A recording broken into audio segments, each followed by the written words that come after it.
The first murder appeared as static. Blurry, distorted, timestamped 3 days from now. I thought it was corrupted footage, until the body in the video turned up exactly where the tape said it would. Welcome to Horror Audiobook. This is not a story about a haunted tape. This is a story about inevitability, about footage that doesn't replay the past, it reveals the future. A graduate film student restoring damaged VHS archives begins discovering violent murders hidden inside the distortion. At first, they seem random, unconnected, glitches, but the timestamps are wrong. They're dated days ahead. And when those murders begin happening exactly as recorded, he realizes something horrifying. The tapes aren't predicting the future. They're documenting it. And the next tape is closer to home. Chapter 1. This tape was never meant to be repaired. The box smelled like mildew and something older. Not rot, not quite. Just the stale, trapped breath of time. Evan Meyer carried it up the narrow apartment stairs with both arms wrapped underneath, careful not to tilt it too sharply. The cardboard had softened along the bottom corners, and he didn't trust it to survive another sudden shift in gravity. A faded sticker clung to the side. WRSK Channel 8 Archive Overflow. The building that box came from had already been condemned. 3 days earlier, Evan had stood inside the skeleton of the old local news station while dust drifted through shafts of afternoon light. The place had been gutted, desks stripped, cables ripped from walls, monitors gone. Only the forgotten things remained. Filing cabinets with no keys, framed weather maps warped by humidity, and in the basement archive room, shelves of VHS tapes stacked like forgotten tombstones. Everything can be restored. He'd whispered it then. He whispered it now as he pushed open his apartment door with his shoulder. Everything can be restored. It was less a belief and more a defiance. Film restoration wasn't glamorous. It was digital necromancy, coaxing forgotten images back from static and decay, peeling apart warped magnetic tape, cleaning mold from plastic shells, frame by frame, resurrecting what time tried to erase. Evan set the box on his small kitchen table. The apartment was quiet except for the low, electric hum of his workstation in the living room. He had built it piece by piece, second-hand editing monitors, a professional-grade VCR rescued from a liquidation auction, signal converters taped together with labels scrawled in black marker. On the wall above the desk hung a single corkboard filled with index cards. Lost footage projects. Independent documentary work. Grant applications denied. Everything can be restored. He sliced the box open with a box cutter and folded back the flaps. Inside were tapes labeled in blocky newsroom handwriting. Flood 98 B-roll. Election night raw feed. Local interest, farmer profile. Station test, do not air. And beneath those, loosely stacked at the bottom, several unlabeled tapes with peeling white stickers. Evan felt the familiar thrill. Untouched footage meant possibility. He carried the box to his workstation and began cataloging. Each tape was logged into a spreadsheet, assigned a number, and placed in order of physical condition. Some rattled ominously when shaken. Others bore faint traces of white mold blooming along the edges of the tape window. By midnight, the apartment smelled faintly of isopropyl alcohol from cleaning solutions. His desk lamp cast a focused circle of light across the equipment, while the rest of the room receded into shadow. Tape 14 was one of the unlabeled ones. The sticker had yellowed and curled at the corners. No date, no description, just a faint indentation where something had once been written and scratched out. He turned it over in his hands. The plastic felt colder than the others. Everything can be restored, he muttered, sliding it into the VCR. The machine accepted it with a mechanical clunk. The screen flickered to life. Static rolled across the monitor in thick gray waves. Audio crackled, thin, uneven. Evan adjusted tracking levels, fingers moving instinctively. He leaned closer, eyes narrowing as ghost-like shapes began to emerge from the distortion. At first, he thought it was industrial footage. A warehouse, concrete floors stained dark in patches, a single overhead light swinging slightly, casting long, shifting shadows. The camera angle was wrong. It was too high, mounted somewhere near the ceiling, angled down. Evan frowned. News crews didn't mount cameras like that. The image sharpened incrementally as he corrected the signal. The distortion receded enough to reveal a figure in the center of the frame. A man, bound to a chair. Duct tape wrapped around his chest and wrists. His head hung forward, hair obscuring his face. The audio steadied. "Please." The word was barely audible. Evan froze. He tapped the keyboard, zooming in digitally on the man's face. The pixels stretched, artifacted, but the expression was unmistakable, bruised, terrified. "Don't do this." Evan's stomach tightened. Student film project, he thought immediately. Has to be. The lighting was raw but deliberate, the framing centered, almost staged. But the man's fear didn't look staged. The camera did not move. It did not shake. It simply observed. Minutes passed on the playback timeline. The man strained against the tape, breathing raggedly. Somewhere off camera, a metallic scraping sound echoed. Evan adjusted the audio gain. The scraping stopped. Footsteps entered the frame. But not fully. Only the lower half of someone's legs became visible at the far right edge of the screen. Dark boots, black jeans. The bound man began to cry. "I don't know anything," he sobbed. "I swear." The screen erupted briefly into static. When the image returned, the man was screaming. The sound was so sudden and raw that Evan physically recoiled in his chair. The footage glitched violently, horizontal tears splitting the image. But through the distortion, Evan saw something dark splash across the concrete. The overhead light swung faster now. Shadows warped grotesquely against the walls. Then, cut to black. The timestamp remained in the lower corner of the frame. Evan stared at it. The date format was old broadcast style. 4/17/2026, 02/14/09. He checked his phone. April 14th, 2026. 3 days from now. He laughed once, short, sharp. "Cute," he muttered, "very cute." Someone had edited the timestamp metadata. That was common in experimental horror. Add a future date, make it feel forbidden. He rewound the tape. The machine whirred. As the footage reversed, something strange happened. The distortion patterns changed.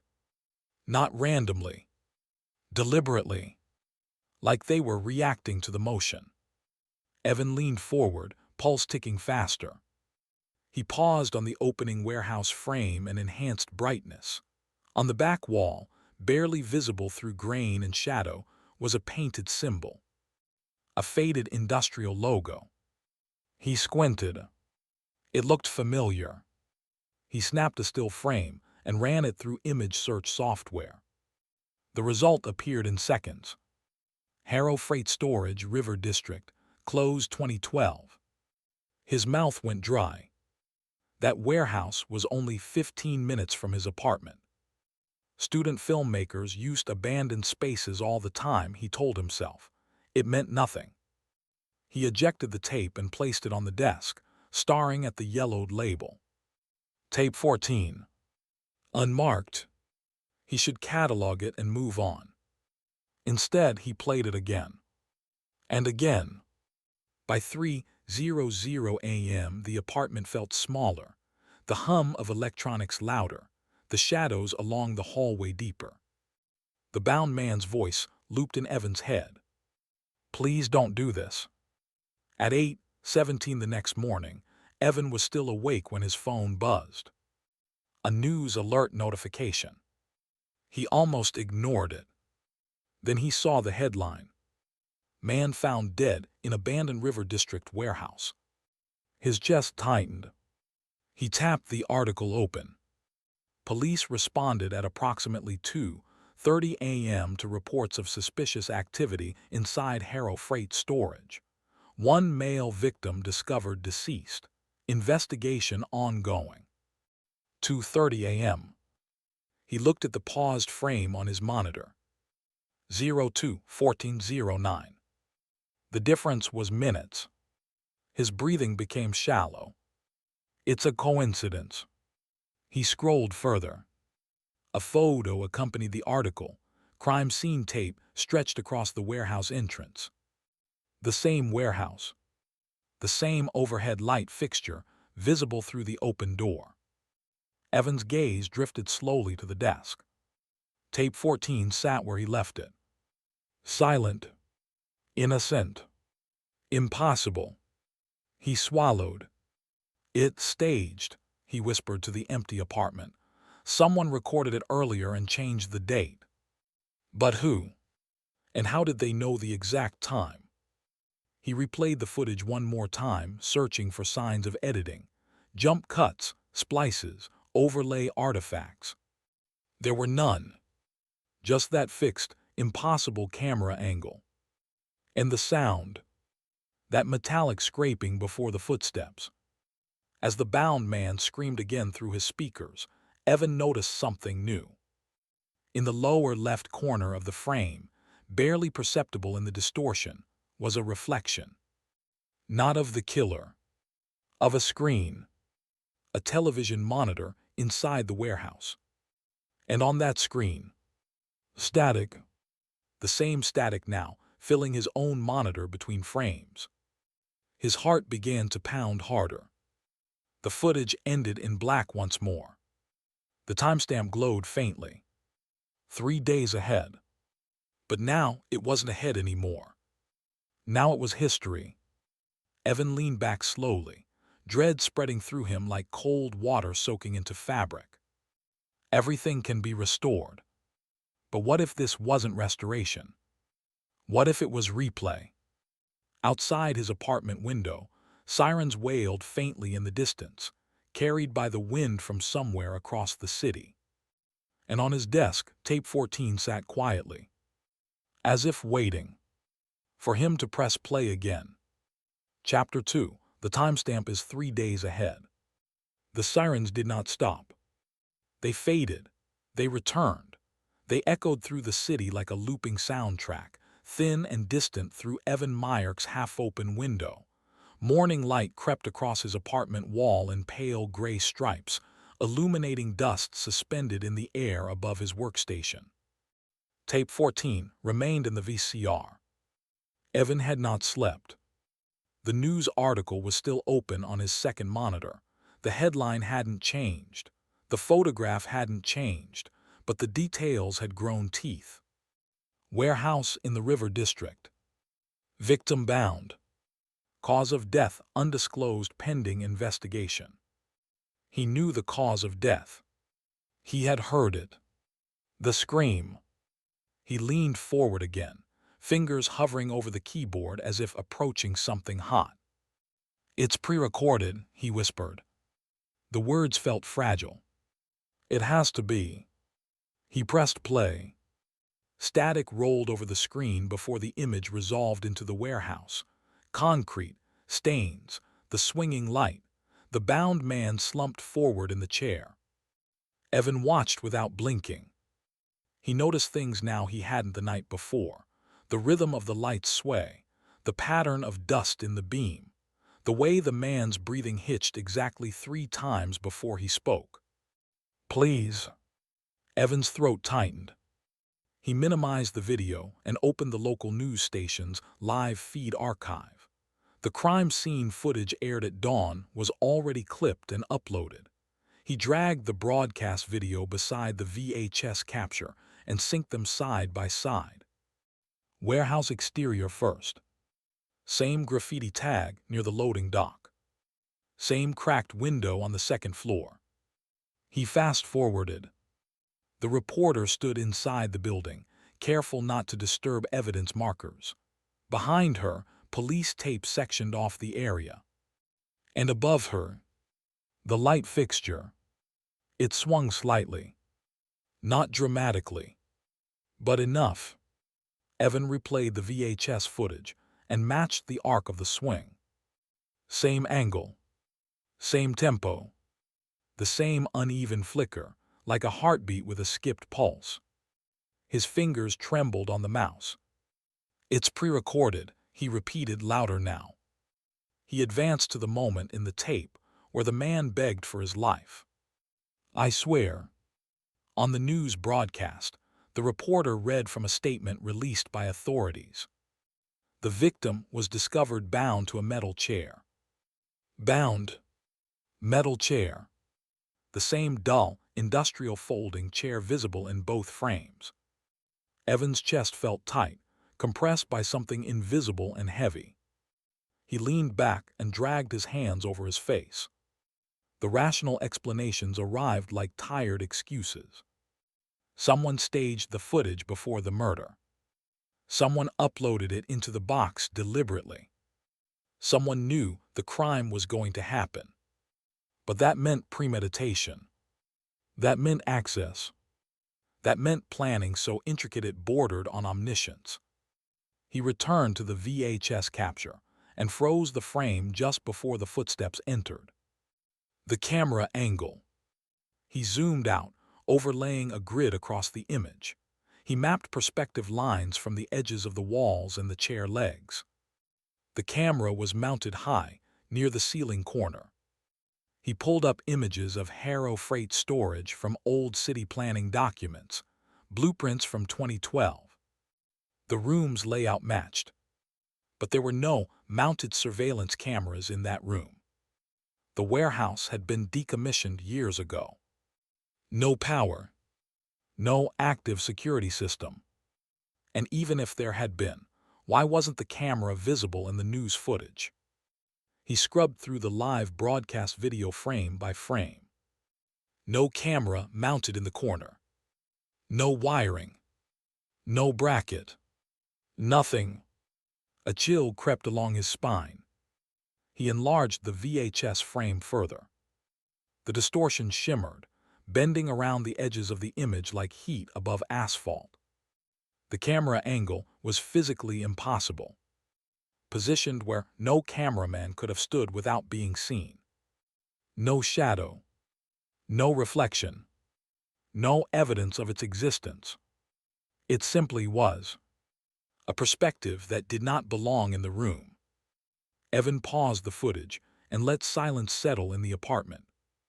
His refrigerator hummed faintly in the kitchen. A neighbor's footsteps echoed in the hallway outside. Ordinary sounds. Anchors. Proof of reality. He stood up abruptly and paced. 3 steps to the couch, 3 steps back to the desk. The apartment felt smaller than it had yesterday, the walls closer.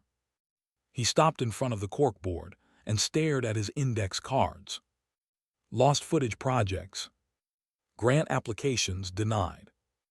Everything can be restored. The phrase felt hollow now. He returned to the desk and rewound the tape again. The VCR word, magnetic tape spinning backward.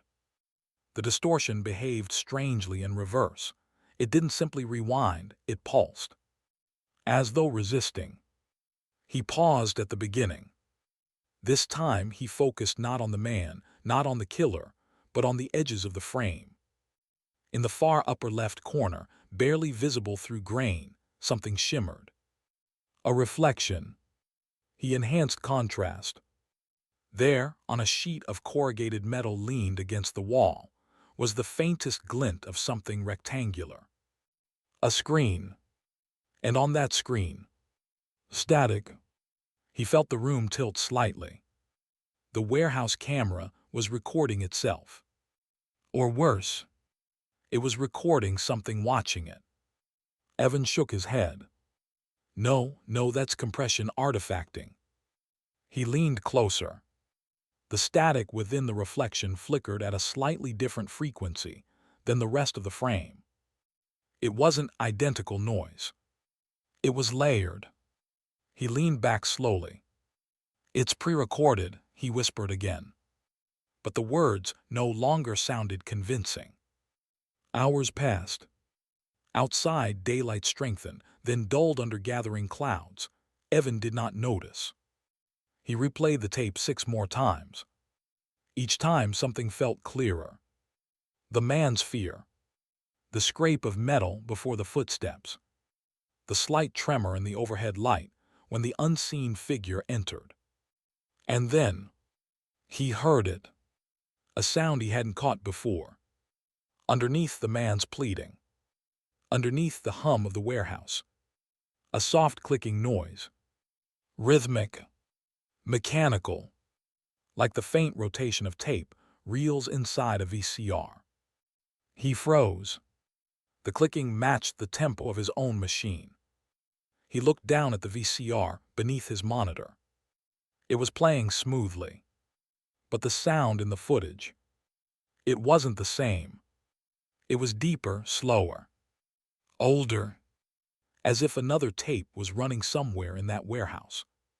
Recording. Evan swallowed hard. If the footage wasn't pre-recorded, then what was it?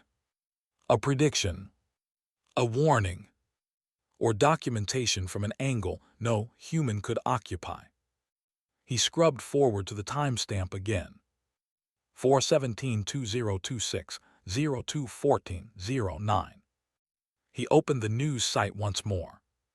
Time of body discovery, approximately 2:30 a.m., which meant the murder itself likely occurred earlier. Around 2:14 a.m. His pulse thudded in his ears. The timestamp wasn't approximate. It wasn't symbolic. It was precise. 3 days ahead. And now 3 days behind. He stared at the black screen after the footage ended. For a moment, he thought it was over. Then, the static returned on its own. He hadn't pressed rewind. The VCR indicator light remained steady. But the screen filled with gray snow, crackling softly. Evan leaned forward. Within the static, shapes seemed to shift. Not random. Forming something. A corner. A wall. A shadow. The outline of a room. His room. He blinked hard. The static snapped back to normal. He exhaled shakily. Sleep deprivation. That was all. He reached forward to eject the tape. The machine hesitated. For half a second too long. Then it clicked and tape 14 slid out. Evan held it in his hands again. The plastic felt warmer now, as if it had been running longer than he remembered. He turned it over slowly. Still no label. Still blank. But he noticed something new. Near the bottom edge of the sticker, faint impressions of numbers had surfaced, as if pressure from an old pen had embossed them into the adhesive. He angled it toward the light. 4/19/2026. 2 days from now. His heart skipped. That wasn't the same date as the footage he'd just watched. This was later. He looked back at the VCR. At the black screen. At his reflection staring back at him. "It's pre-recorded," he whispered again.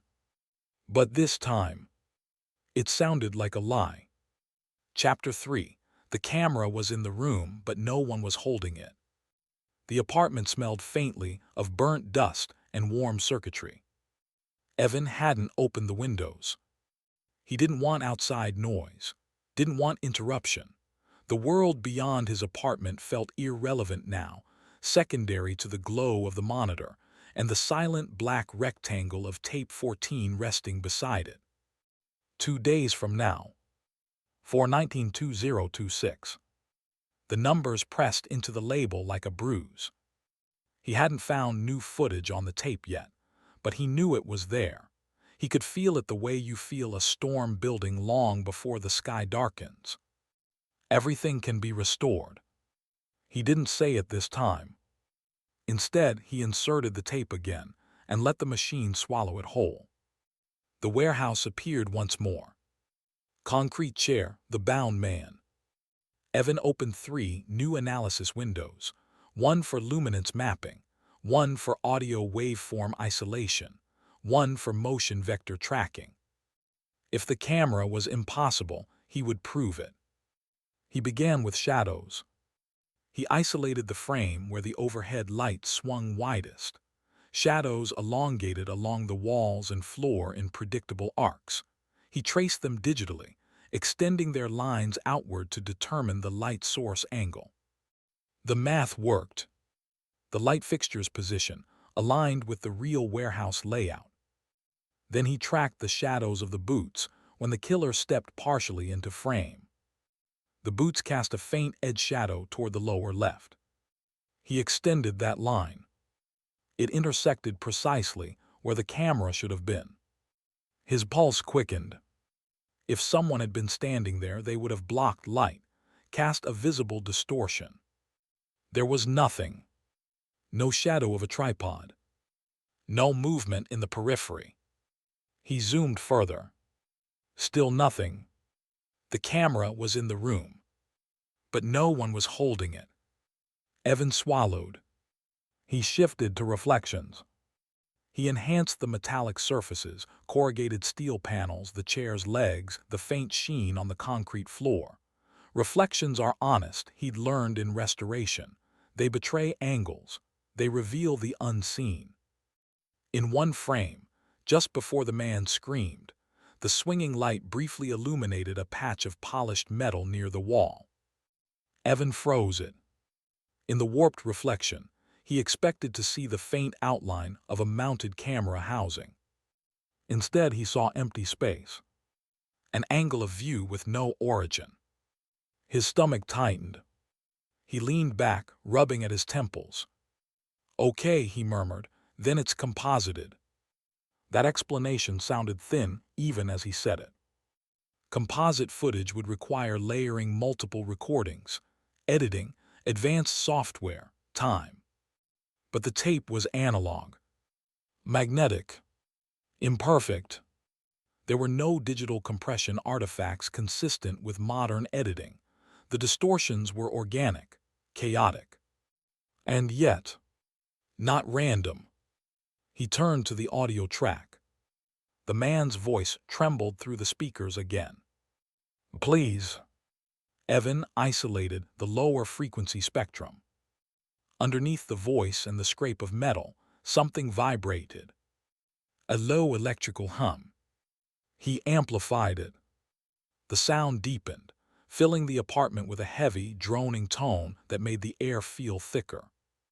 He compared it to the police-released audio snippet from the crime scene. The station had broadcast 30 seconds of ambient recording captured by a patrol officer's body cam. He played them side by side.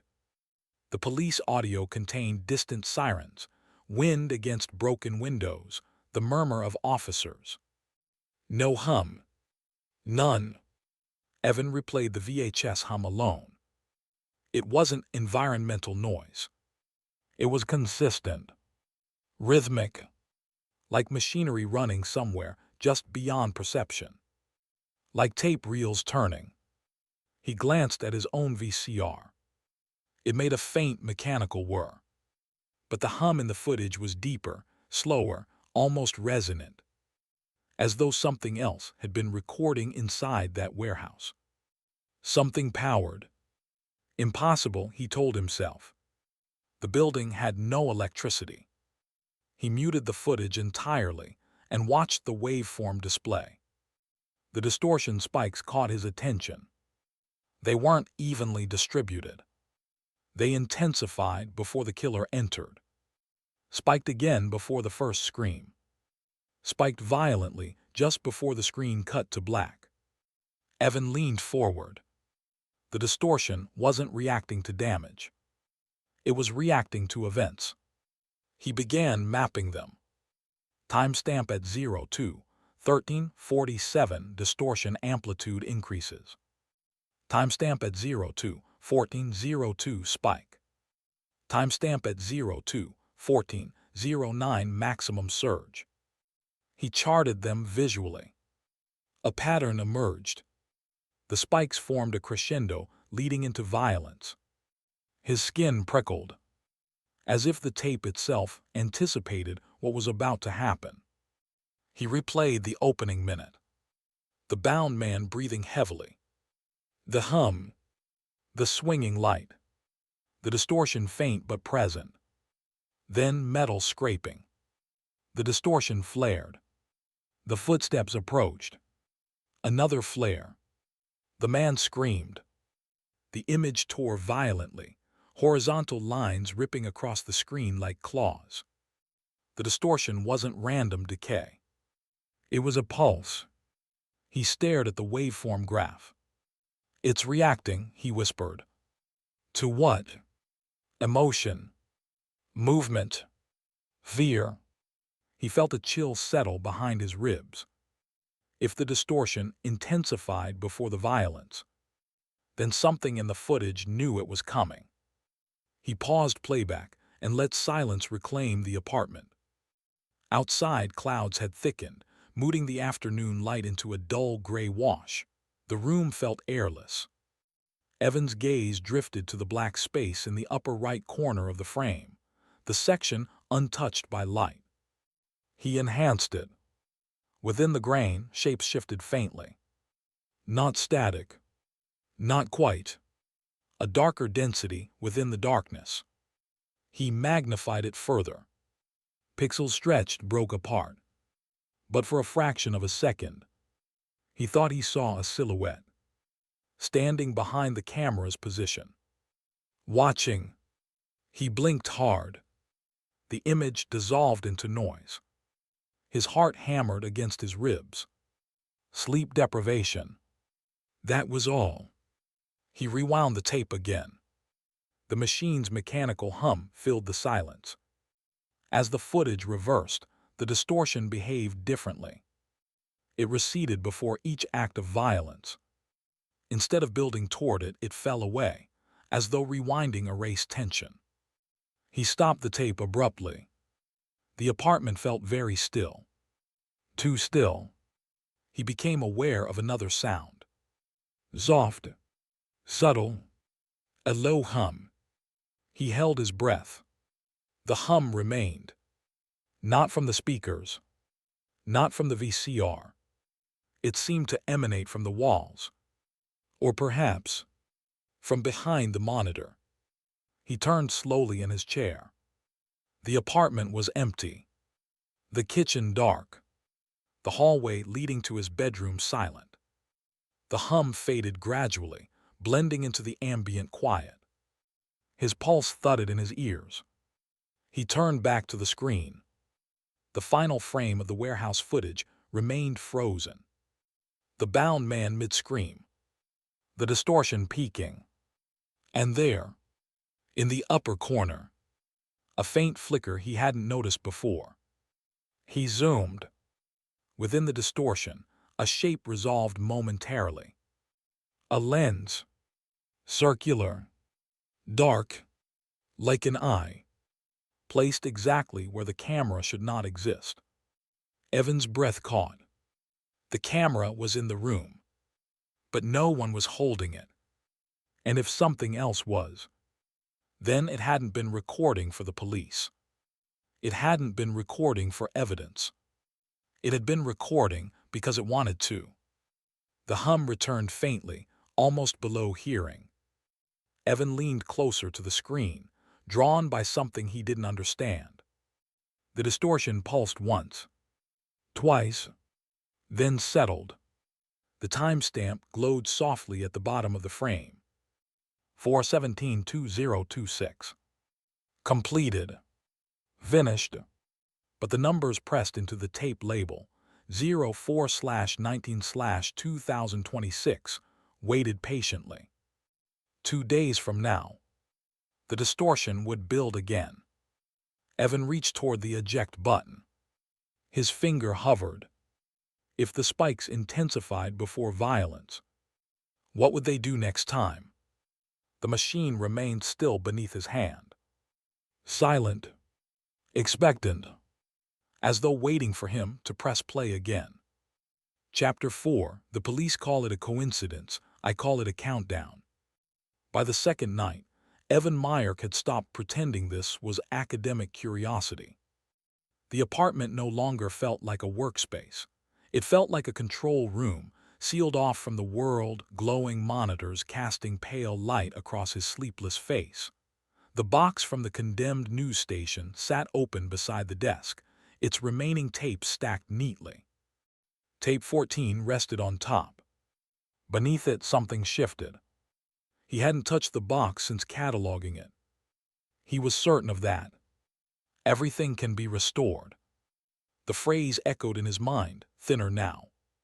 He ignored the box for the moment and focused on what mattered. The date pressed faintly into tape 14's label. 4/19/2026. Tomorrow. He inserted the tape again. The VCR swallowed it with mechanical indifference. Static. Then, a new image. Not the warehouse. Not the bound man. A different room. Smaller.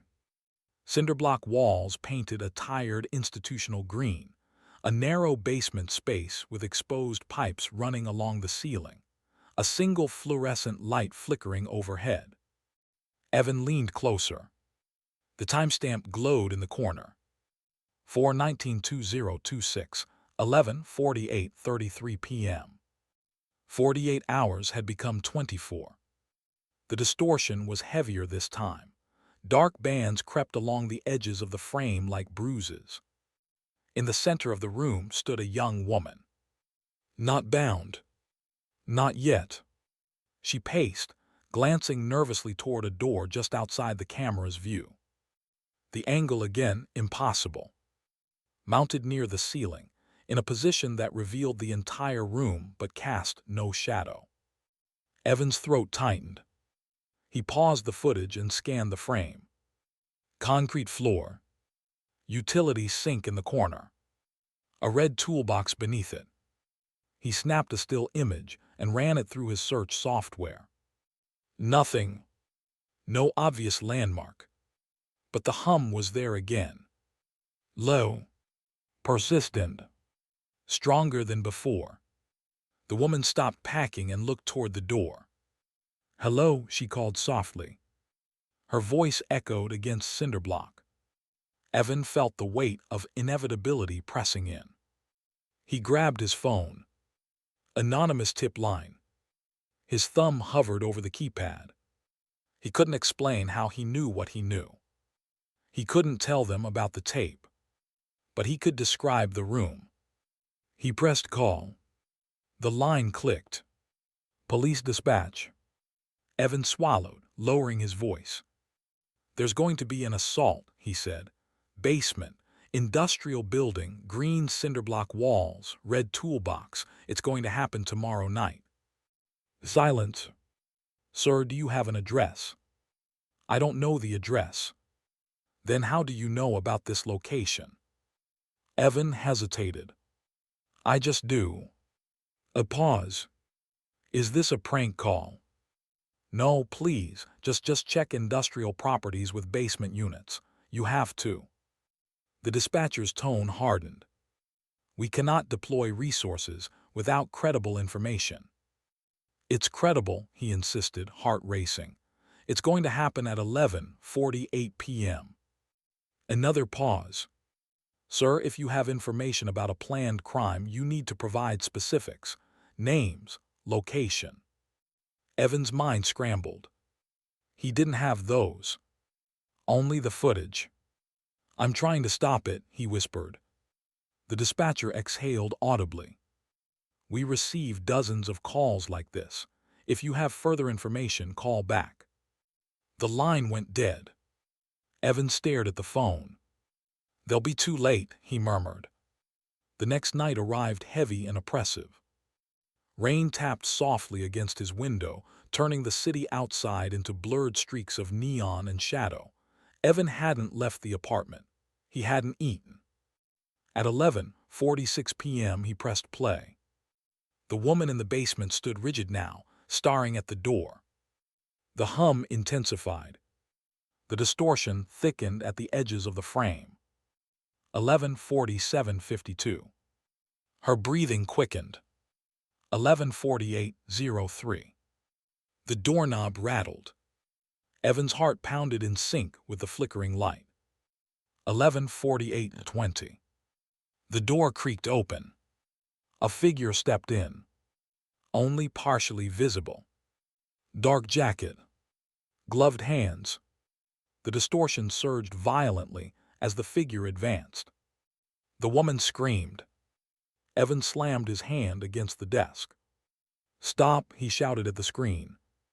The tape did not listen. It never listened. The footage tore in jagged horizontal lines as the struggle unfolded. The camera did not flinch, did not move, did not blink. The hum peaked. Then, black. Timestamp frozen at 11:49:01 p.m. Evan sat in stunned silence. Outside, distant sirens began to wail. He closed his eyes. They're too late. The next morning, news outlets confirmed it. A woman found dead in a sublevel storage unit beneath a defunct office complex. Time of death, approximately 11:50 p.m. Evan didn't feel shock this time. He felt dread. The police would call it coincidence. A disturbed caller guessing. Random tragedy. But he knew better. This wasn't coincidence. It was a countdown. He turned toward the archive box. The lid, which he had folded neatly shut the previous night, now sat slightly ajar. A sliver of white label visible inside. Slowly, carefully, he stood and approached it. The air in the apartment felt colder. He lifted the flap. Inside, beneath the remaining catalog tapes, lay another unlabeled VHS cassette. It hadn't been there before. He was certain. He cataloged everything. His system was meticulous. He reached in and lifted it out. The plastic felt cool and dry. No mold. No dust. The white sticker was fresh. Uncreased. Untouched.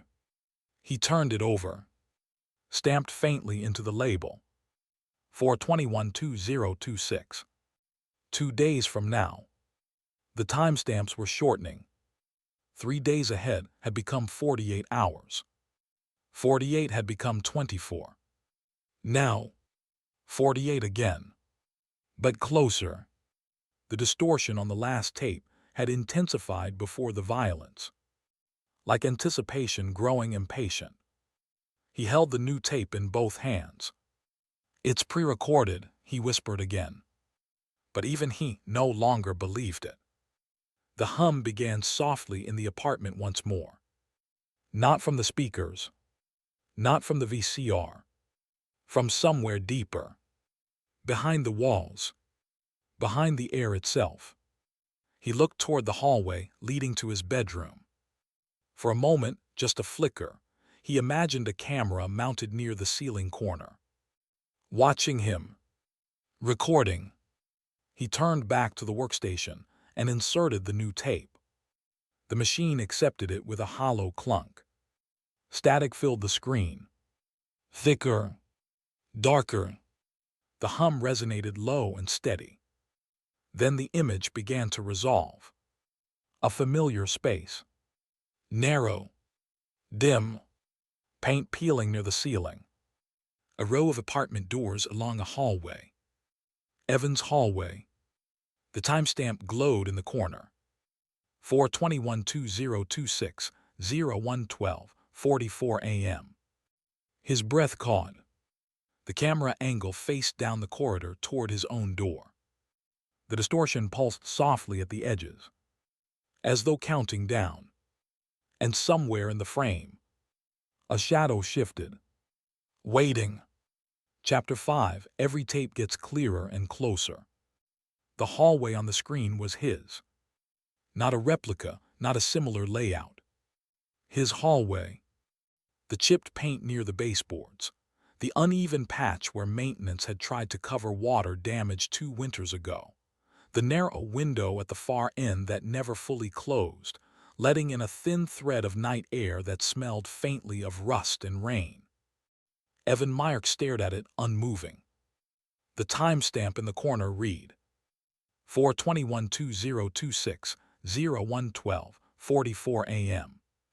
48 hours. The countdown had narrowed to something personal. The distortion was still there, but different, tighter, controlled. No longer thick waves of static swallowing the image. Instead, faint trembling along the edges like the air itself was vibrating. The camera angle hovered near the ceiling corner at the far end of the corridor. Impossible. There was no mounted camera in that hallway. He knew every inch of it. He had lived here for 3 years. The hum persisted, low and steady, bleeding through the speakers and into the walls of his apartment. Evan reached instinctively for the remote and lowered the volume. The hum did not diminish. His throat tightened. The tape continued. The hallway was empty. Still. Ordinary. He almost felt relief. Maybe this one would be different. Maybe the tape would show nothing. Maybe the countdown would end in static. Then, at the far end of the corridor, the stairwell door creaked open. The sound was crisp, sharper than before. Less distortion. Every tape gets clearer. A figure stepped into view. This time, the camera did not obscure the face. It didn't need to. The image quality was improved, cleaner lines, deeper contrast. The overhead light above the stairwell illuminated the figure fully. A man in his late 40s, slightly balding, wearing a maintenance uniform. Evan's breath hitched. He recognized him. Mr. Havorson, the building's overnight janitor. A quiet man who smelled faintly of lemon disinfectant and cheap cigarettes. He once helped Evan carry a broken bookshelf down the stairs without being asked. The figure walked slowly down the hallway. The hum intensified slightly. Havorson paused outside apartment 3B. Not Evan. He knocked gently. The door opened a crack.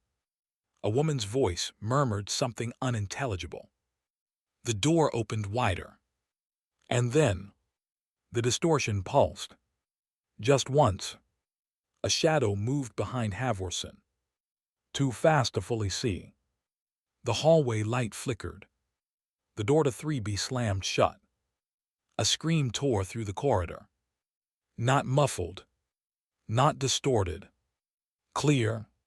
Raw. Evan physically recoiled. He had heard that scream before. Not on tape. In real life.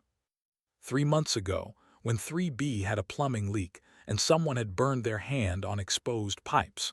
The voice belonged to the same woman. Clara, a nursing student. He had passed her in the hallway dozens of times. The scream on the tape was sharper now, less degraded by static. The camera zoomed slightly, not mechanically, but as if drawn closer. The distortion flared violently as the struggle continued behind the door. Havorson pounded on it. Clara, Clara. The hum reached a resonant pitch. Then, silence. The door creaked open again. Havorson staggered backward. Blood smeared across his uniform. His face contorted in shock. And behind him, a silhouette. The distortion throbbed but did not obscure. The figure stepped forward just enough for its outline to sharpen. Tall. Deliberate. Still. The tape cut abruptly to black. Timestamp frozen at 01:14:03 a.m. Evan sat frozen in his chair. The room around him felt airless. 3 blocks away from the first murder. A sub-basement across town for the second. Now, his building. He grabbed his phone. News notifications had not yet appeared. Because it hadn't happened. Not yet. He checked the current date. 4/19/2026. 2 days away. He leaned forward and rewound the tape. The footage snapped backward in a violent blur. When it reached the beginning, he paused on the first clear frame of Halvorsen entering the hallway. He studied the image carefully. Clearer. Sharper. Every tape gets clearer. The distortion no longer swallowed faces, it framed them. He zoomed into the reflection in the hallway window at the far end. The glass was old, slightly warped. Within it, faint reflections danced from the overhead light. And there, a rectangle of light, like a television screen. He leaned closer. The rectangle showed a blurred figure seated in front of a monitor. The angle was subtle, hard to see at first, but unmistakable once noticed. A man in a chair. Watching. Evan's pulse thudded. He enhanced the frame. Brightness up. Contrast adjusted. The reflection sharpened slightly. The seated figure leaned forward. Hands on a desk. Head tilted slightly to the left. Exactly as Evan was now. He felt cold. He did not move. The reflection on the tape did not move either. It was frozen within the recording. But the posture was his. The angle of the shoulders. The slope of the neck. He checked his own reflection in the darkened edge of his monitor. Same tilt. Same proximity. It's coincidence, he whispered. But the word felt thin. He replayed the scene from the beginning. This time, he focused on the distortion patterns. They flared before the door opened. Before the scream. Before Halvorsen's shock. The spikes were tighter now. Faster. Like a metronome accelerating. A countdown. He paused again at the window reflection. The rectangle of light flickered faintly. And within it, the seated figure shifted. Not in the original footage, but in the distortion overlay. As though layered slightly out of sync. Evan jerked back from the screen. The hum in the apartment deepened. Not loud. Just present. He looked toward his own window at the end of his hallway. It reflected only darkness. No rectangle of light. No seated figure. He turned back to the tape. The reflection was still there. Waiting. Watching. Every tape gets clearer. And closer. He glanced at the archive box beside his desk. It sat open. Empty now. He had cataloged every tape. He knew exactly how many remained.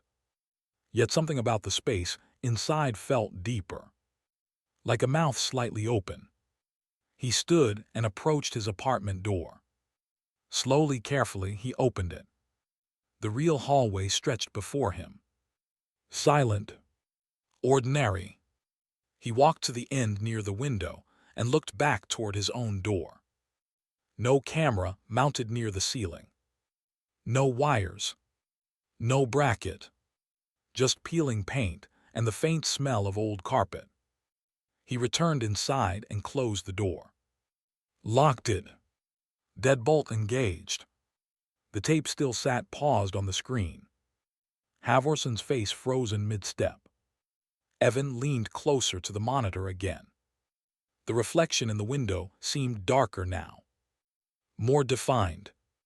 He adjusted the brightness once more. For a fraction of a second, the seated figure lifted its head. Looked directly toward the camera. Toward him. The image snapped back to its original stillness. Evan's breathing grew shallow. He reached for the eject button. The VCR hesitated, half a second too long, then ejected the tape. He held it in his hands. The plastic felt warmer than before, as if recently recorded. He flipped it over. The stamped date remained faintly pressed into the label. 4/21/2026. 2 days. His gaze drifted toward his apartment door. Beyond it, Clara's apartment, Havorson's nightly rounds, the corridor he had just walked through. Clearer, closer, and inside the faint reflection of the tape. He had seen himself watching. The hum in the apartment did not fade this time. It settled into a steady, patient tone, like something breathing in the walls. Evan placed the tape gently on his desk. His eyes remained fixed on the black screen of the monitor. In its dark reflection, he could swear something stood just behind him. Chapter 6. I saw my reflection in the static. Evan did not turn around. Not immediately. The black screen of his monitor reflected only the faint outline of his apartment, the desk lamp, the corkboard, the doorway behind him swallowed in shadow. Whatever he thought he saw standing there was gone, or had never been there at all. The hum persisted. Low, steady, patient. He swallowed and slowly leaned forward again. The tape sat on the desk, inert, harmless, a simple block of plastic and magnetic ribbon. Everything can be restored. The phrase drifted through his mind like a tired prayer. He picked up the tape and slid it back into the VCR. If he was in the reflection, if the seated figure in the hallway window truly resembled him, then the distortion would prove it. Frame by frame. He pressed play. The hallway reappeared, Havorson stepping into view, Clara's door, the hum swelling like distant thunder. Evan opened his editing software and slowed playback to 1/8 speed. The footage became a stuttering sequence of images, each frame lingering long enough to dissect. He advanced carefully. Frame, frame, frame. Havorson's face mid-stride. Frame. The flicker of light. Frame. The faint rectangle of reflection in the window. He zoomed. Enhanced. Color-corrected. There it was again. The seated figure. Evan's pulse quickened. He pushed further. The moment before the distortion spike, just before the scream. The image tore slightly. Horizontal lines slicing across the frame. And in that tearing, something new appeared. For less than half a second, he froze it. Magnified. His breath left him in a slow, horrified exhale. Behind the killer's silhouette, barely visible through layered artifacting, stood another figure. Clearer than it should have been. Facing the camera. Not the killer. Not Clara. Him. Evan Myerk. Standing directly behind the attacker. Watching. His hair slightly disheveled, his shoulders tense, his mouth slightly open. The image shimmered faintly, but the likeness was undeniable. I was never there, he whispered. He scrubbed backward. The figure vanished. Forward again. There. Half a second. Then gone. I was never there. His voice sounded thin. Uncertain. He leaned back in his chair, staring at the frozen image. The lighting on the figure matched the warehouse shadows from earlier tapes, the hallway glare here, the basement hum there. Every location. Every scene. In each distortion surge, if slowed enough. He was present. Not fully. Not cleanly. Just layered into the static like an afterimage burned into film. I was never there, he repeated. But memory betrayed him. He couldn't account for every hour of the past week. Sleep had become fractured, thin, uneven.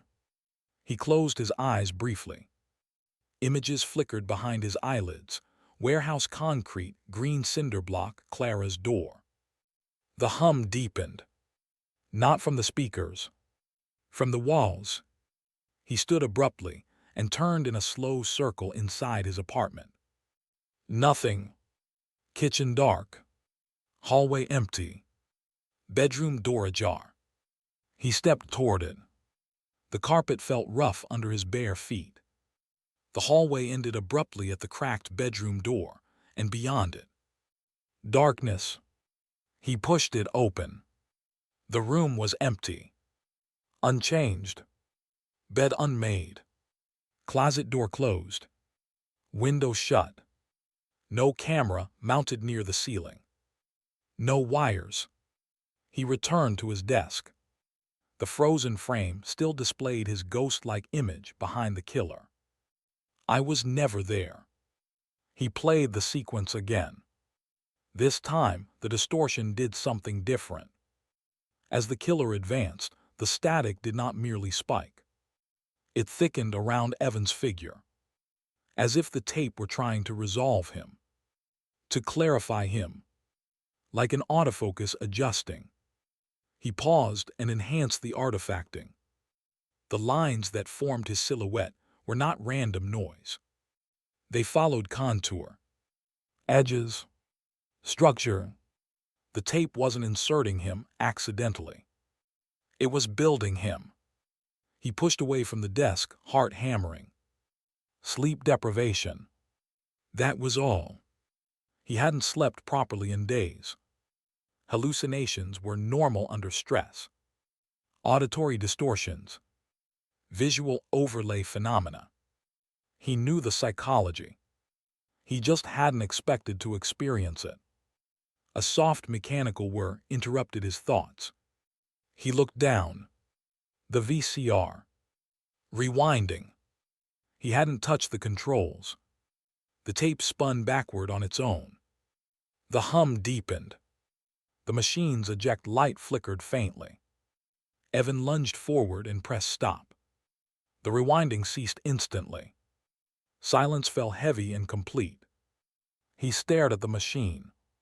The power button glowed steady green. Normal. Harmless. He ejected the tape and removed it with trembling hands. He would not play it again tonight. He couldn't. He stood and walked to the kitchen sink, splashing cold water onto his face. His reflection in the darkened window above the sink looked older, more hollow. He dried his face and stood still, listening. Nothing. Then, faintly, from the living room, the sound of tape rewinding. He froze. The sound was unmistakable. The mechanical whir. The click-click rhythm of magnetic reels revering. He stepped slowly back into the living room. The VCR sat dark. No tape inside. Power light steady. The sound persisted. But not from the machine. From somewhere else. Behind the walls. Inside the ceiling. The hum layered over the rewinding noise until they became indistinguishable. He covered his ears. The sound did not diminish. I was never there, he whispered, breath unsteady. He lowered his hand slowly. The sound faded gradually, leaving only silence. He approached the desk and looked at the black screen of the monitor. In its reflection, he saw himself. Alone. He leaned closer. For a moment, the reflection leaned forward slightly faster than he did. A fraction of a second out of sync. Then corrected. He staggered back. No, he breathed. He turned off the monitor entirely. The room plunged into deeper darkness. Only the faint city glow from the window illuminated the edges of furniture. The hum did not return. Not immediately. He walked to the couch and sat down heavily, staring at nothing. He had never left his apartment during the times of the murders. He had not been in that warehouse. Not in that basement. Not in Clara's hallway.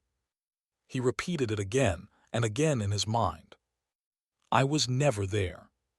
But the tape had placed him there, layered into static, and the distortion patterns were intensifying with each new recording. Like something calibrating, learning. He stood again and approached the archive box. It was empty. Completely. He had cataloged every tape. No new one waited inside. But as he stared at the hollow cardboard interior, he felt certain. Another would arrive. The timestamps shortening. The distortion sharpening. The reflection clarifying. And eventually, there would be no static left to hide behind. Only him, standing clearly in the room. The rewinding sound returned faintly, distant and patient. Not from the VCR. Not from the apartment. From somewhere closer than either. As though the tape was rewinding him. Chapter 7. The next victim lives upstairs. By the time the next tape appeared, Evan had stopped asking how. He found it on his desk. Not in the archive box. Not delivered. Not slipped beneath the door. It simply sat there when he returned from the bathroom, resting squarely in front of his keyboard, centered with quiet precision. The white label was clean, uncreased, stamped faintly into its surface. 422026. 24 hours ahead. The timestamps were no longer shrinking gradually. They were collapsing. Evan stood motionless, staring at it. The hum in the apartment had become constant now, so subtle he only noticed it when he tried to focus on silence. I was never there, he whispered reflexively. But the words sounded exhausted. He slid the tape into the VCR without ceremony. The machine accepted it eagerly.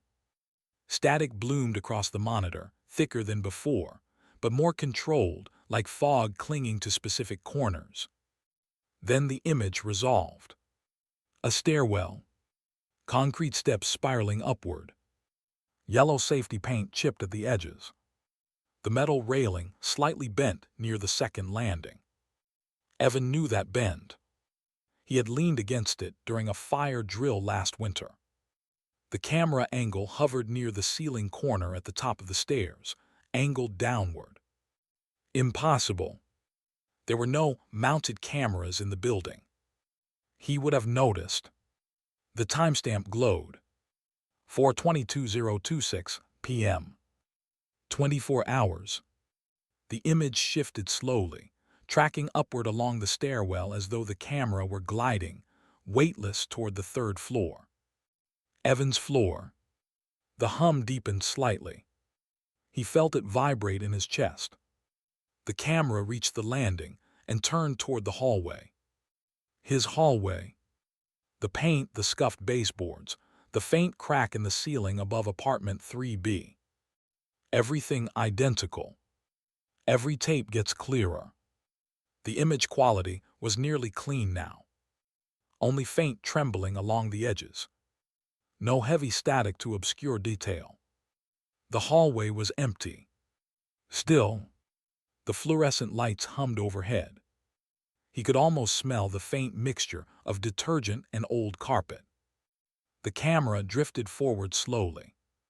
Deliberate. Past his own door 3A. He felt his pulse spike. The camera did not linger. It continued. Toward 3C. Toward Myra's apartment. Myra. He hadn't thought about her in days. She lived directly upstairs.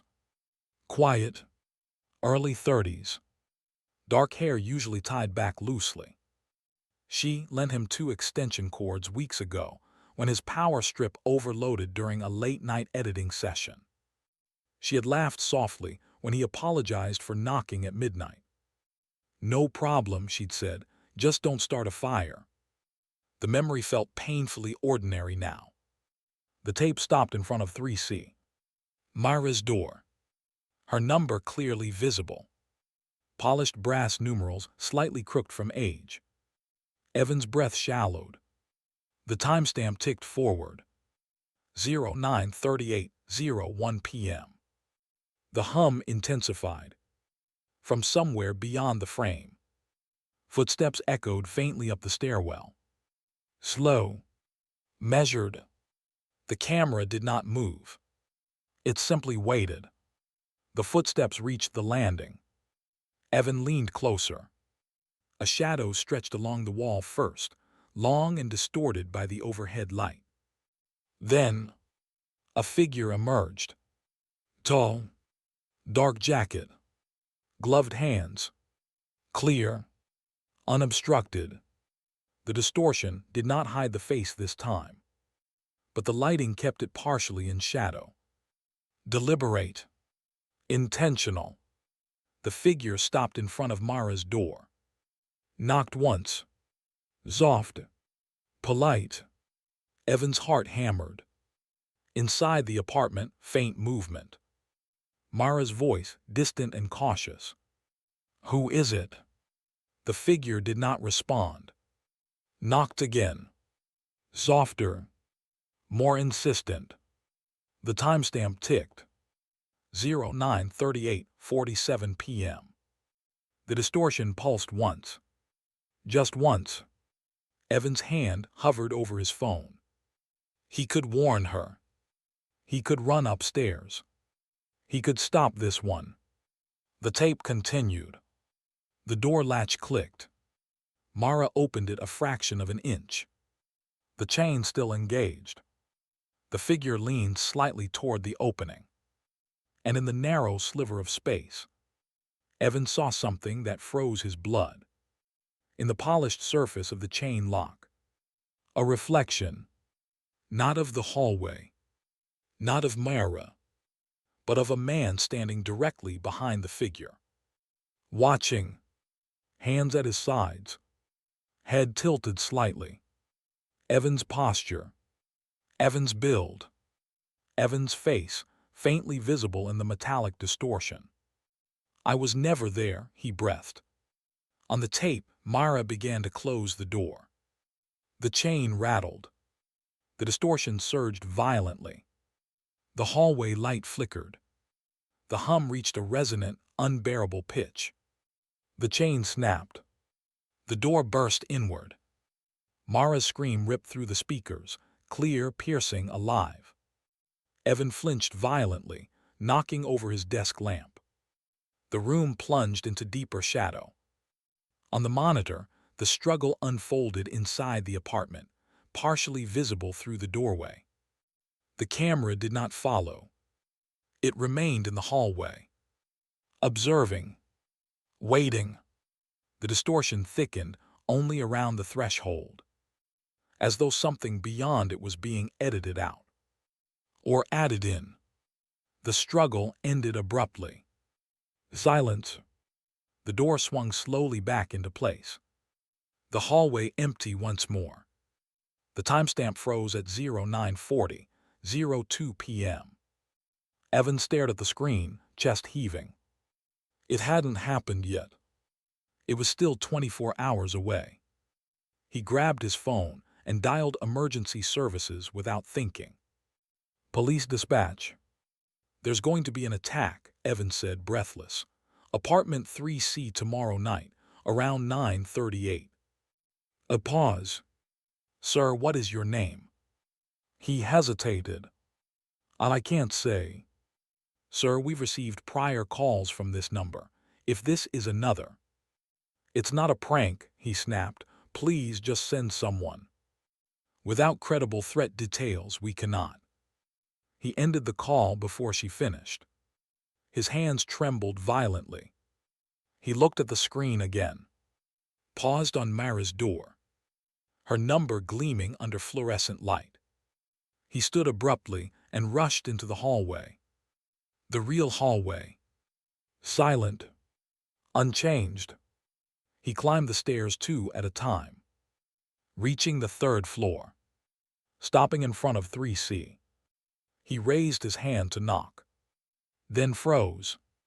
If he told her what he'd seen, what would she believe? A tape predicted her death. He swallowed and knocked anyway. Soft, polite, just like the figure had. Inside, footsteps approached. The door opened slightly. The chain engaged.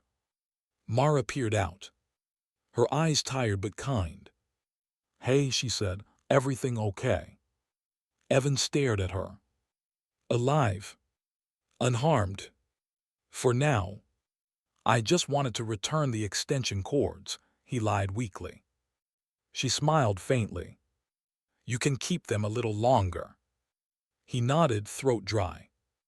"Lock your door tomorrow night," he said suddenly. Her brow furrowed. "I always do." He forced a thin smile. "Good."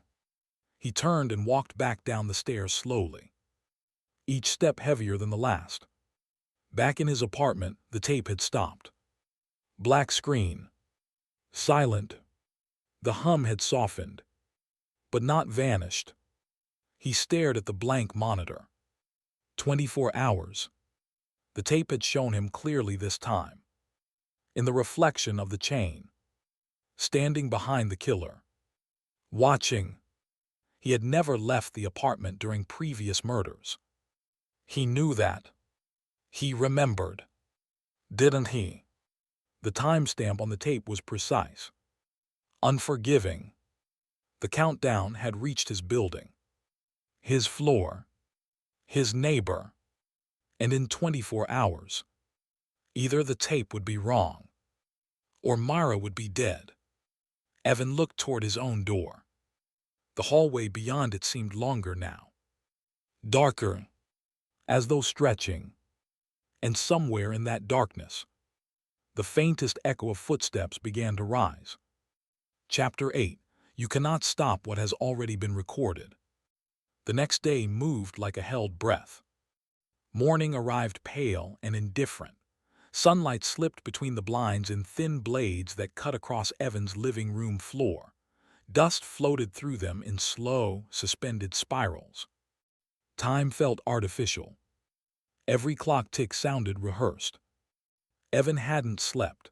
He had tried, lying fully clothed on top of the sheets, eyes closed, counting the seconds between heartbeats, but every time he drifted, he heard it again.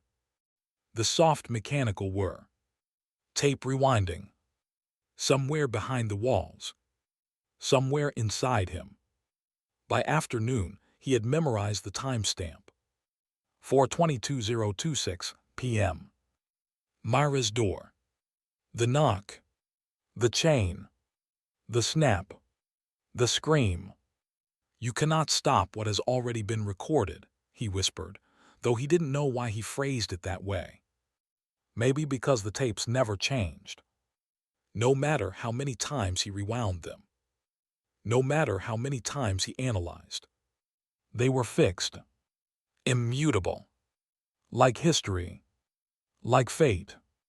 At 8:45 p.m., he couldn't sit still anymore. The apartment felt like a sealed box, filling slowly with invisible gas. He stepped into the hallway. The real hallway.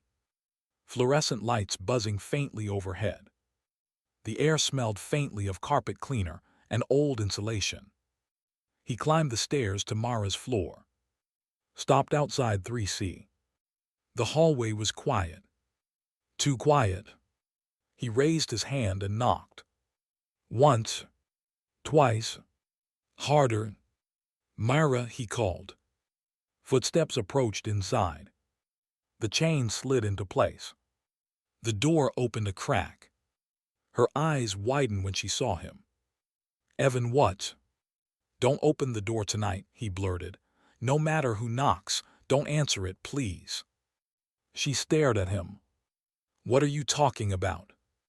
"It's not safe," he said, voice rising despite himself. "Someone is going to come here at 9:38. Her expression shifted from confusion to concern. Are you okay? He grabbed the door frame, leaning closer. Just trust me. Her voice softened. You look exhausted. He heard footsteps behind him in the hallway below, another tenant returning home. He lowered his voice urgently. Lock it, double lock it. She hesitated, then nodded slowly. I always do. The door closed gently. The chain slid back into place. Evan remained there, staring at the wood grain. He checked his phone. 9:21 p.m. 17 minutes. He couldn't leave. He wouldn't. He paced the hallway. Back and forth. Every flicker of light made his pulse jump. Every creak of the stairwell echoed too loudly. 9:34 p.m. The hum began. Low, subtle, emanating from the ceiling corners. From the walls. He stopped packing. His breathing shallow. 9:36 p.m. Footsteps echoed from the stairwell below. Slow, measured, exactly as the tape had shown. He froze. The stairwell door opened. The sound identical to the recording. The figure stepped into the hallway. Tall, dark jacket, gloved hands, clear, real, not on a screen. Here, now. Evan's body moved before his mind caught up. He rushed forward, placing himself between the figure and Mara's door. Stop, he said, voice shaking. The figure did not speak. The overhead light flickered faintly. You're not going in there, Evan insisted. For a moment, the figure tilted its head slightly, observing him. Not surprised. As if this, too, had been anticipated. You can't stop what's already happened, the figure said softly. The voice was distorted, almost layered, like multiple recordings playing at once. Evan lunged forward. The hallway light flared violently. The hum spiked. The figure stepped sideways, not backward, slipping past him with unnatural smoothness. Evan spun around and began pounding on Mara's door. Mara, don't open it, don't. Inside, the latch clicked. She must have heard the commotion. The chain rattled. The door opened a fraction. Mara, no. The figure reached the threshold. The chain snapped with a metallic crack. The door burst inward. Evan stumbled backward as the struggle erupted inside. Her scream tore through the hallway. Raw. Identical to the tape. Neighbors' doors began to open. Voices shouting. What's going on? Call the police. Evan rushed toward the doorway. And stopped. Inside, the scene unfolded exactly as recorded. But the angle was different. He wasn't seeing it from his position in the hallway. He was seeing it from above. From the ceiling corner. He blinked. The hallway blurred. For a split second, he was watching through a lens. Hovering. Observing. Then reality snapped back. He stood in the corridor. The struggle inside 3C abruptly ceased. Silence. The figure stepped back into the hallway. Face partially illuminated now. And for the first time, Evan saw it clearly. It was him. Not exactly. But enough. Same height. Same build. Same hollowed eyes. The double stared at him with something close to pity. You pressed play, it said quietly. Sirens wailed faintly in the distance. The double turned and walked calmly toward the stairwell. The distortion shimmered faintly around its outline before fading completely. Police burst into the building minutes later. Neighbors shouting over one another. Officers pushing through the crowd. Evan stood frozen near Mara's door. Blood seeped slowly across the threshold. An officer grabbed his arm. "Step back, sir." "I tried to stop it," Evan muttered. Another officer cuffed him without ceremony. "You were reported banging on doors and screaming threats." "I wasn't threatening her," he said weakly. "I was warning her." They escorted him downstairs as paramedics rushed past. Neighbors watched with suspicion, fear, accusation. Outside, red and blue lights painted the building in violent color.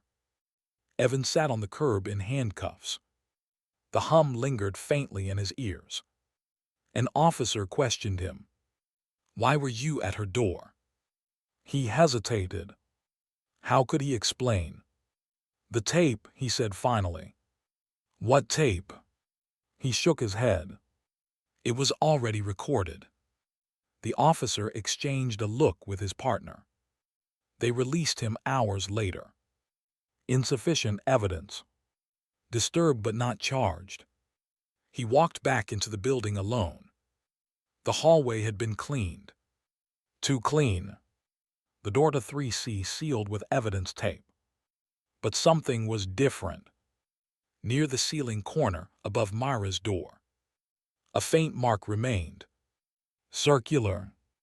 As though something had once been mounted there. He stared at it for a long time, then slowly turned toward his own apartment. Inside, the VCR sat idle. No tape inserted. The screen black. He approached cautiously. The machine clicked. Without being touched, the monitor flickered to life. Static. Then, a new recording. Myra's hallway. The struggle. But this time, the camera angle was closer. Inside the apartment. Just behind the killer's shoulder. Watching Evan pounding on the door outside. Clear. Sharp. No distortion hiding his face. The timestamp read 4:22:026 p.m. Unchanged.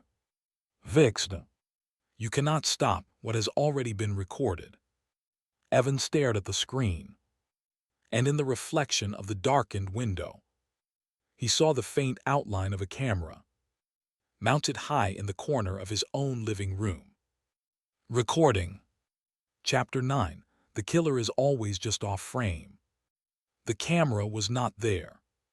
Evan told himself that for nearly an hour. He stood in the center of his living room, staring at the upper corner near the ceiling where he had seen it reflected in the monitor's glass. A faint circular mark remained in the paint, no larger than a coin. It could have been anything. A nail head removed years ago, a flaw in the drywall. There was no lens, no mount, no wire. And yet, the tape had shown a closer angle. Inside Myra's apartment, behind the killer's shoulder, watching Evan from within the scene. You pressed play. The words echoed in his mind with nauseating clarity. He lowered himself slowly into his desk chair and turned toward the monitor again. Static filled the screen, soft and restless. The VCR ejected the tape on its own with a quiet mechanical sigh. There was no label on this one. Not even a date. Just blank white plastic. He did not touch it. Instead, he opened his editing software and pulled up the recording of Mara's hallway from earlier. The closer angle, the impossible vantage point. He scrubbed to the moment when the killer stepped back into the hallway after the attack. Paused. Zoomed. For the first time, he forced himself not to look at his own face in the frame. He looked at the killer. The image was clear. No heavy distortion now. No thick static to hide behind. Just faint digital noise flickering at the edges. The killer's head tilted slightly toward the camera. Toward him. Evan enhanced the face. Sharpened the contours. Adjusted brightness. And then he saw it. The features were there, but not fully formed. The nose blurred slightly at the bridge. The cheekbones softened, The jawline shifted subtly as the distortion trembled. And within the digital noise, contours of his own face emerged. Not a perfect copy, but a template, as if the tape were attempting to resolve a likeness and hadn't finished rendering. He leaned closer. The digital noise wasn't random. It clustered where facial details should have been. Mapping. Trying. He scrubbed backward frame by frame. In earlier recordings, the warehouse, the basement, the hallway, the killer had always been partially obscured. Just off frame. Just outside clarity. Now the killer was centered, and the noise shaping its face resembled Evan. "I was never there," he whispered again. But the words felt empty. His gaze dropped to the lower corner of the editing interface. A small rendering icon flickered. He frowned. He hadn't initiated any export. The hard drive indicator light on his workstation blinked steadily. Processing. A new file appeared in the project folder. He stared at it. The file name had typed itself in capital letters. Final Cut. His pulse began to hammer. He hadn't created that folder. He hadn't scheduled any render. The progress bar beneath the file name crept forward slowly. 37%. The timestamp column listed 4/21/2026, 09/12, 03 a.m. He checked his phone. It was 9:01 p.m. Not morning. The file's timestamp was 12 hours ahead. His mouth went dry. He double-clicked the file. It would not open. Rendering in progress, the software displayed. He hovered the cursor over the progress bar. 42%. The hum returned stronger now. Layered, as if multiple tape reels were spinning at once. He stood and backed away from the desk. The monitor flickered faintly. Static shimmered at the edges of the screen. He looked toward the ceiling corner again. Nothing visible. And yet, he felt observed. Not by something external. By something that knew him. Understood his rhythms. His habits. He stepped toward the bathroom mirror slowly. Looked at his reflection. Same tired eyes. Same hollowed cheeks. He raised his hand. The reflection followed perfectly. In sync. He exhaled shakily and returned to the desk. The progress bar read 67%. The hard drive clicked steadily. The software window expanded slightly on its own, enlarging the preview pane. He hadn't touched the mouse. A single frame flashed briefly inside the preview window before vanishing. He caught only a glimpse. His living room. Daylight. But not now. The sun angle was wrong. The couch moved slightly. The corkboard rearranged. It was his apartment, but subtly altered. He scrubbed back in the preview cache. Nothing. Just static. The progress bar climbed. 81%. He forced himself to sit. To watch. If the killer's face was resolving into his, then this file might show the completed version. The final cut. 92%. He replayed the paused frame of Mara's hallway. Enhanced the killer's face again. This time, he overlaid a transparency grid comparing it to his own photograph. The alignment was nearly perfect. Not identical, but converging. The digital noise filling in missing detail like a face recognition algorithm. The killer is always just off frame. He had thought it meant something external, something stalking the edges. Now he understood. The killer had never been off frame. He had been the distortion itself. The missing clarity. The unresolved face. The progress bar hit 100%. The file finalized with a soft electronic chime. The preview window expanded automatically. The screen went black for a moment. Then, the image resolved. His living room. Morning light through the blinds. The timestamp read 4/21/2026, 09/12/03 12 hours ahead. The camera angle was mounted in the ceiling corner above his desk. Impossible. And yet there it was. He watched himself in the frame, sitting at his desk, still, motionless, hands resting on the keyboard. The hum was audible in the recording, but deeper, clearer. On the recording, Evan stood up, walked toward the archive box, though the box had been empty. On the recording, he reached inside and pulled out a tape, unlabeled. He turned toward the camera, looked directly into the lens, his expression calm, composed, aware. "I was always there," the future Evan said softly. The words layered slightly, like overlapping takes. "I just hadn't rendered yet." The recorded Evan walked toward the apartment door, opened it, stepped into the hallway. The footage cut to black. Timestamp frozen.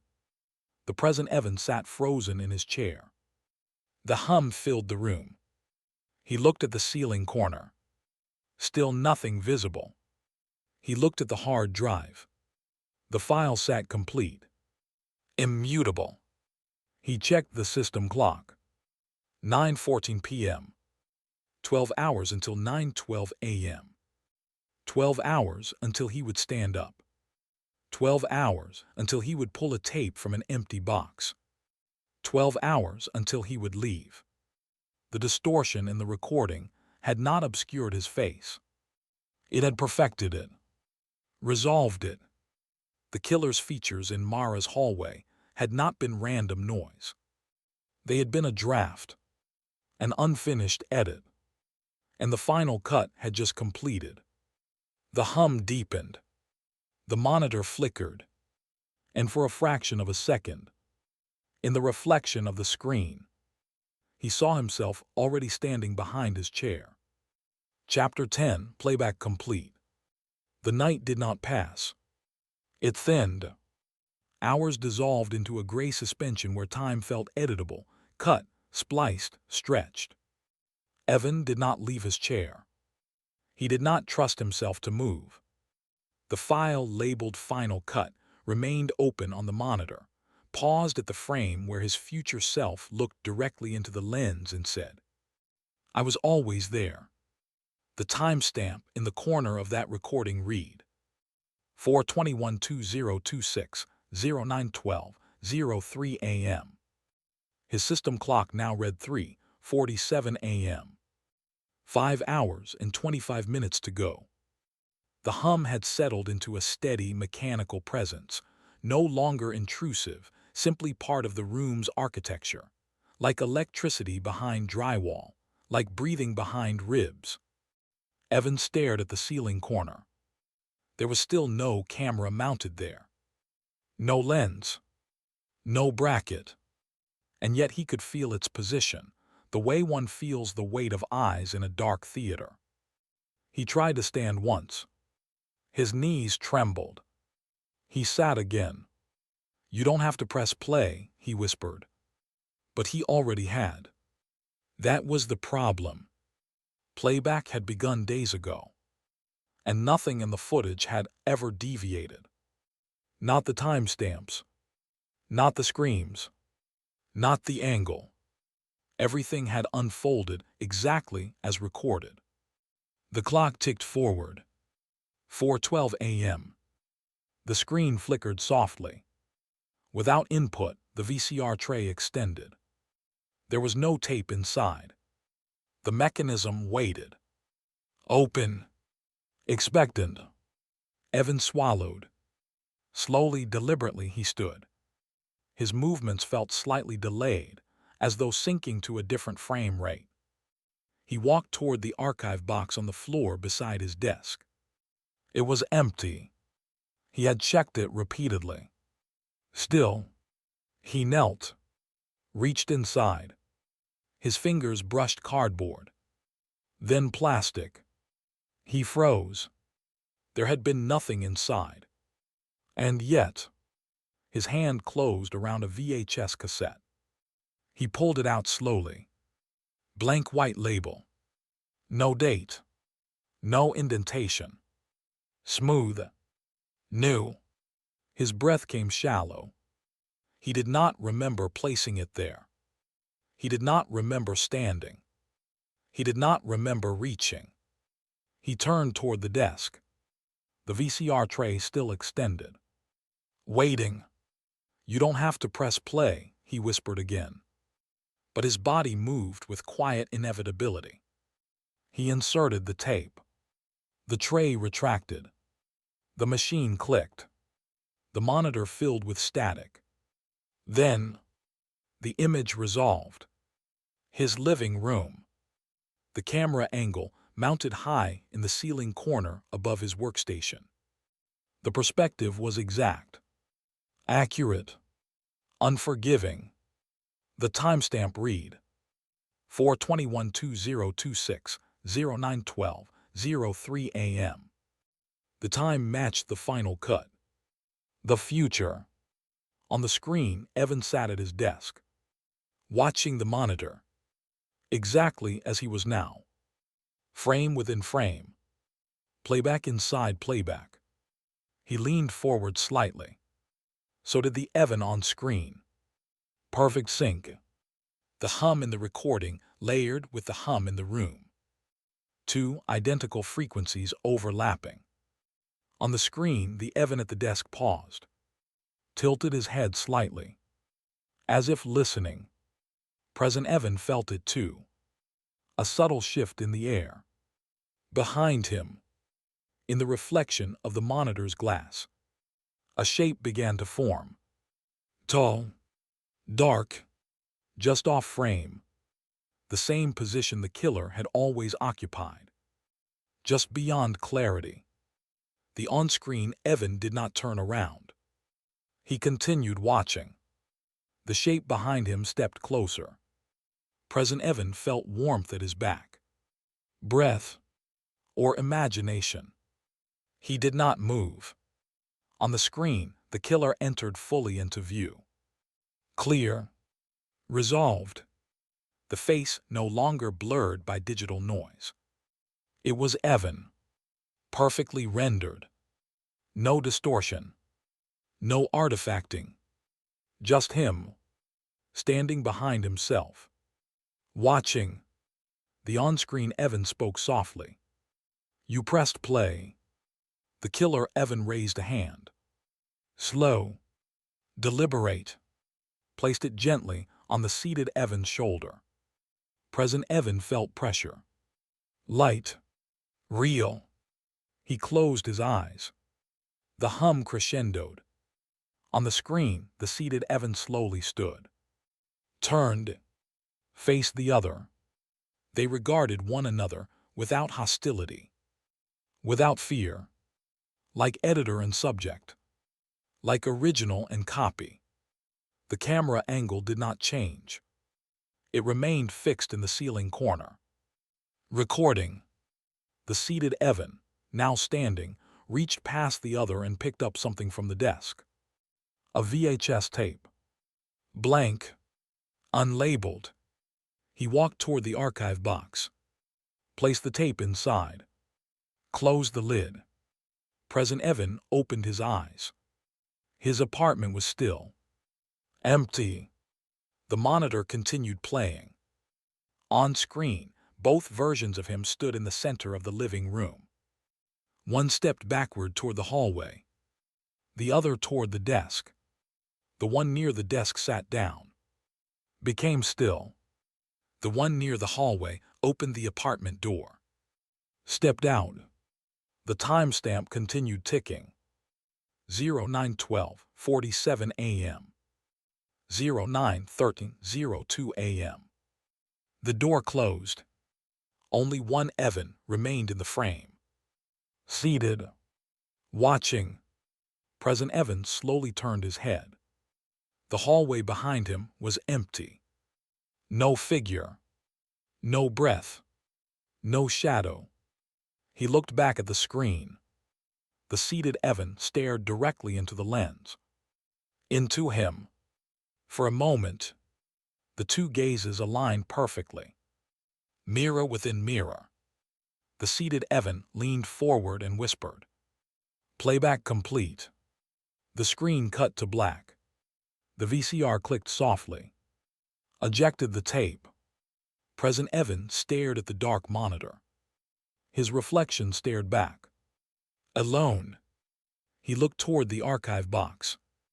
It sat where it always had. Closed. Innocent. He approached it cautiously. Opened the lid. Inside. One tape. Blank white label. He lifted it. Turned it over. On the bottom edge, faintly pressed into the plastic. A new date. Not tomorrow. Not yesterday. Today. He checked his phone. 09:13 a.m. The same time as the recording. The hum in the apartment had stopped. Completely. No mechanical whir. No rewinding. Just silence. He walked slowly to the ceiling corner where the camera had been in the footage. Ran his fingers across the paint. Smooth. Unmarked. He stepped back. Returned to the desk. Sat down. The monitor reflected him clearly. No distortion. No shadow behind him. He stared at his reflection. Waiting. For a shift. For a delay. For something to move out of sync. Nothing did. Minutes passed. Or maybe frames. He could no longer tell. His hand rested lightly on the blank tape beside the keyboard. If he inserted it, would it show his death? Or would it show the next recording? If he refused, would the footage still exist somewhere else? You cannot stop what has already been recorded. The phrase drifted through him one last time. He looked at the monitor, then at the tape, then back at his reflection. Slowly, almost gently, he reached toward the VCR, and the screen cut to static. Closing chapter. You just listened to a story about inevitability, about a future that doesn't wait to happen. It arrives pre-recorded. But here's the truth buried beneath the static. The real horror was never the tape. It was obsession, control, the need to see what comes next. Evan believed if he studied the footage long enough, he could interrupt fate. But every replay only sharpened the image. Every pause brought the camera closer. Some things aren't warnings, they're invitations. So ask yourself something uncomfortable. If you were handed proof of tomorrow, would you watch it? And if you did, would you try to stop it? Or would you keep pressing play?